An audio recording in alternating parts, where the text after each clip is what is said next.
Sunny Joseph പേരാവൂരിൽ സ്ഥാനാർത്ഥിയാകുമെന്ന് ഉറപ്പായതോടെ KPCC അധ്യക്ഷന്റെ ചുമതല കൈമാറ്റം നേതൃത്വത്തിന്റെ സജീവ പരിഗണനയിൽ. സാമുദായിക സമവാക്യങ്ങൾ കൂടി കണക്കിലെടുത്തുകൊണ്ടാകും തീരുമാനം. സാധ്യതാ പട്ടികയിൽ ആന്റോ ആന്റണി MP-ക്കാണ് മുൻതൂക്കം. News 18 exclusive. കപ്പിനും ചുണ്ടിനുമിടയിൽ ഒരിക്കൽ നഷ്ടമായ അധ്യക്ഷ പദവിയാണ് നിർണായക തെരഞ്ഞെടുപ്പിന് പാർട്ടി ഒരുങ്ങുന്നതിനിടെ ആന്റോ ആന്റണിയെ തേടിയെത്തിയിരിക്കുന്നത്. നിയമസഭാ തെരഞ്ഞെടുപ്പിൽ മത്സരിക്കുന്ന പശ്ചാത്തലത്തിൽ സണ്ണി ജോസഫ് അധ്യക്ഷ പദവിയിൽ നിന്ന് മാറിയാൽ വർക്കിംഗ് പ്രസിഡന്റുമാരിൽ ഒരാൾക്ക് പകരം ചുമതല കൈമാറിയേക്കുമെന്നായിരുന്നു സൂചന.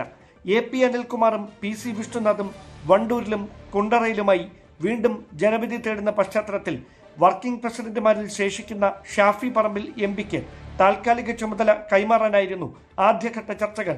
എന്നാൽ ന്യൂനപക്ഷ പ്രീണനം തുടർച്ചയായി കോൺഗ്രസിനെതിരെ ഇടതുപക്ഷം പ്രചാരണായുധമാക്കുന്ന പശ്ചാത്തലത്തിൽ ഈ നീക്കത്തിൽ ദേശീയ നേതൃത്വം പുനരാലോചന നടത്തുകയായിരുന്നു. MP-മാർക്ക് ഇളവനുവദിച്ചാൽ ഷാഫിയെയും കടുത്ത പോരാട്ടം നടക്കുന്ന വടക്കൻ കേരളത്തിലെ ഒരു മണ്ഡലത്തിൽ പരിഗണിച്ചേക്കുമെന്നും അഭ്യൂഹങ്ങളുണ്ട്.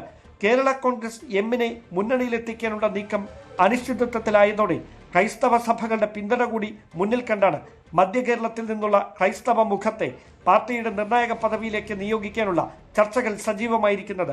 ഇതോടെയാണ് പത്തനംതിട്ട MP കൂടിയായ ആന്റോ ആന്റണിക്ക് സാധ്യതയേറിയത്.